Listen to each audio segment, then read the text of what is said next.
जय हिंद मेरे प्यारे साथियों। मैं राम किशोर आप सबका अकेडमी ऑनलाइन क्लासेस में स्वागत करता हूं। तो देखिए दोस्त, आज हम आपको पढ़ाएंगे नंबर सिस्टम यानी संख्या पद्धति। इसके पहले वाला वीडियो में भी हम आपको संख्या पद्धति में कुछ इंपॉर्टेंट फार्मूला बताए थे जो एग्जाम के पॉइंट ऑफ व्यू से काफी महत्वपूर्ण है। आज हम आपको बताएंगे यूक्लिड विभाजन प्रमेय का।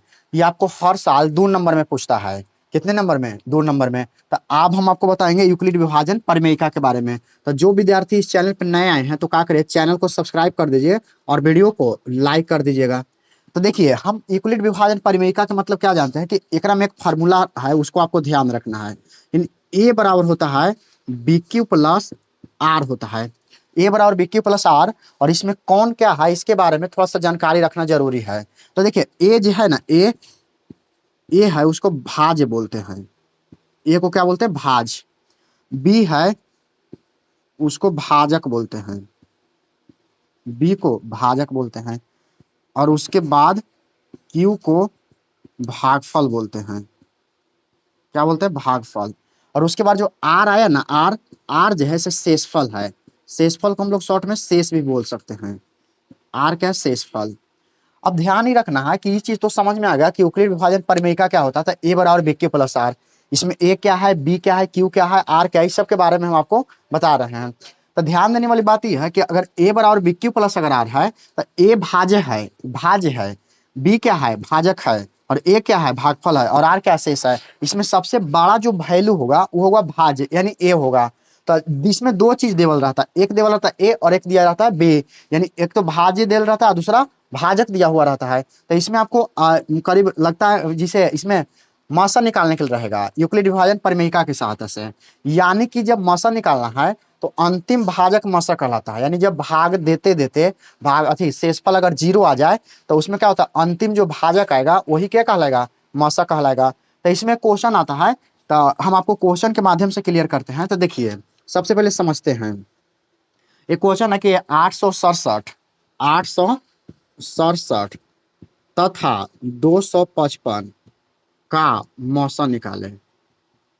मौसा निकाले किससे निकालना है? तो यूक्लिड विभाजन प्रमेयिका से। देखिए, ये ऐसे ना निकालना है, यूक्लिड विभाजन प्रमेयिका के सहायता से। किससे निकालना? यूक्लिड विभाजन प्रमेयिका की सहायता से। तो देखिए, इसको जब निकालना है ना, मौसा निकाले यूक्लिड विभाजन प्रमेयिका की सहायता से। यूक्लिड यूक्लिड विभाजन प्रमेयिका की सहायता से। प्रमेयिका के सहायता से। यानी देखिए, आपको मौसा निकालना कितना के? 867 और 255 का मौसा निकालना है। तो देखिए, इसमें ध्यान देने वाली बात, ये 2 नंबर में आता है, ये प्रीवियस ईयर संबंधित सवाल है। यानी कि कई बार पूछ चुका, एकदम यही सेम, इसका सेम डिजिट है और यही क्वेश्चन पूछ चुका है। तो देखिए, सबसे पहले अगर हम इसको आंसर बना रहे हैं, मान के यहाँ से हल कर रहे हैं, तो यूक्लिड विभाजन प्रमेयिका की सहायता क्या कहता है कि जो यूक्लिड विभाजन प्रमेयिका की सहायता है ना, वो क्या? ए बराबर बी क्यू प्लस आर। तो सबसे पहले ए के मान जो बड़ा रहता है वही होता है। तो ए का मान कितना है? तो ए का मान है 867 और बी का मान कितना है? तो 255। यानी जो बड़ा वैल्यू रहता है वो ए का मान रहता है और जो छोटा रहता है वो बी का मान। तो ए बराबर कितना है? 867 और बी बराबर 255। तो यूक्लिड विभाजन प्रमेयिका की सहायता से क्या कहता है कि ए बराबर कुछ होता है, ए बराबर बी क्यू प्लस आर होगा। तो ए बराबर अगर बी क्यू प्लस आर है तो ए का मान इसमें कितना है? तो ए का जो मान है 867 बराबर बी कितना है? तो 255 है। 255 अब प्लस, अब देखिए तो 255 है। अब ध्यान ही रखना है कि क्यू में कितना से गुना करिएगा कि इसके आसपास आ जाएगा और कितना जोड़ना पड़ेगा।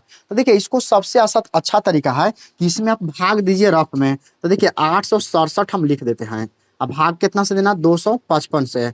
देखिए, अगर हम इसको 250 मानते हैं तो 255 तो 800, यानी कि इसमें कितना से जाएगा भागफल? हमको लगता है कि अगर 4 2 दूना 5, यानी 4 से तो लगभग ना होगा, क्योंकि 4 से अगर होगा तो 1000 से ज्यादा। तो इसमें लगता है 3 से होगा। तो 3 से, तब 5 दिया 15 और 5 दिया 15 एक 16 और उसके बाद 3 दूना 6 1 7, यानी 765 होगा। तो ये बचेगा 2, ये बच गया 0 और ये बच गया 1, यानी 102 आ गया। देखिए, ध्यान रखना है कि भाजक अगर ये है तो ये वाला क्या है, भागफल है, और ये वाला शेषफल है, शेषफल। तो इसमें आर के मान ही है और बी के मान क्या है, क्यू के मान क्या है, ये तो बी है। देखिए ए के मान तो ये वाला है, बी के मान ये है, क्यू के मान ये है और आर के मान ये है। तो बस इसी रूप में सेट कर देना है। क्या करना है, इसी रूप में सेट कर देना है। देखिए ए के मान तो ठीक है 6868 है, ठीक है। बी के मान भी कितना 255। तो क्यू के मान हमको कितना लिखना है 3। इसका मतलब जो क्यू है ये गुना में 3 करिए, क्योंकि भाजक गुने भागफल जोड़ शेष होता है, प्लस रिमाइंडर कितना है, शेषफल कितना है, तो 102 है। तो प्लस कितना हो जाएगा, 102 हो जाएगा। अब 102 है। अब कहता है कि इसको जब तक भाग देते रहना है तब तक की रिमाइंडर यानी शेषफल जीरो ना आ जाए, यानी जब तक यार जीरो ना आएगा तब तक इसमें भाग हमको देते रहना है। तो देखिए अभी इसको 867 को हटा दीजिए, 255 को लाइए पहले, यानी 255। अब ये जी यार था ना, इसको बी बना दीजिए, यानी 102 हो जाएगा। अब बताइए 102 में कितना से गुना करें कि इस प्रकार। तो एक काम करते हैं, फिर से रफ वाला काम करते हैं। देखिए भागा आपको इसी प्रकार से देना है, लेकिन आपको यूक्लिड विभाजन परिमेयिका के शो करके बनाना है, कि उसको दिखाना है कि यूक्लिड विभाजन परिमेयिका से बनाया हुआ है। तो 102 में 102 से भाग देना किस में, 255 में, 255 में। तो देखिए 2 से लगाइएगा, तो 2 से लगाइएगा तो 200, 204 हो जाएगा। तो लगभग कितना बचेगा, 51 शेषफल बचेगा। इसका मतलब एकरा में 2 से गुना करके 51 जोड़ देना है, यानी 2 से गुना करिए, अब प्लस क्या है 51 जोड़ा। अभी रिमाइंडर कितना जीरो ना आया है, नहीं आया है। एक मतलब है कि अभी काम हम आगे करते रहेंगे। अब कहता है कि 102 को पहले लाएंगे, वही नियम 102 को कहाँ लाएंगे, 102 को पहले लाएंगे। अब इसको आर को बी बना देंगे। अब 51 में तो पता चल गया कि 2 से गुना करना पड़, 2 से गुना करके जीरो अगर जोड़ देंगे तो क्या हो जाएगा, इतना ही आ जाएगा, 102 आ जाएगा। तो 51 दूना 102 और जोड़ना पड़ेगा जीरो। तो देखिए रिमाइंडर जीरो आ गया ना, जब रिमाइंडर यानी शेषफल जीरो आ जाए तब वहीं पे आपको काम रोक देना है। ये जो बी है अंतिम भाजक, यही मौसा कहलाता है। तो लिखेंगे क्या, HCF बराबर, यानी मौसा तो निकालना है, HCF बराबर कितना है 51। इसका आंसर जो हो गया से कितना हो गया, 51 हो गया। तो देखिए कहा कि 867 और 255 का मौसा निकाले यूक्लिड विभाजन परिमेयिका के सहायता से। तो यही आपको इस प्रकार से कर देना है, 2 मार्क्स आपको मिलेगा, यानी 2 मार्क्स, 2 नंबर आपसे इससे मिलेगा जी, कोई नहीं काट सकता है, ठीक ना। तो इस प्रकार से आप क्वेश्चन को बना सकते हैं। ज्यादा कुछ होना, यूक्लिड विभाजन परिमेयिका यही है, यानी हम आपको टू द पॉइंट आपको बता रहे हैं कि करना क्या है कि ना। इसी प्रकार से त्रिकोणमिति में भी हम आपको क्वेश्चन बताए हैं जो एग्जाम के पॉइंट ऑफ व्यू से काफी महत्वपूर्ण है। तो दोस्त जो विद्यार्थी इस चैनल पर नए आए हैं तो चैनल को सब्सक्राइब कर दीजिएगा, वीडियो को लाइक कर दीजिएगा और अपने दोस्तों में शेयर जरूर कर दीजिएगा। तो आज के लिए इतना ही, फिर हम लोग मिलते हैं एक अगले वीडियो में। जय हिंद।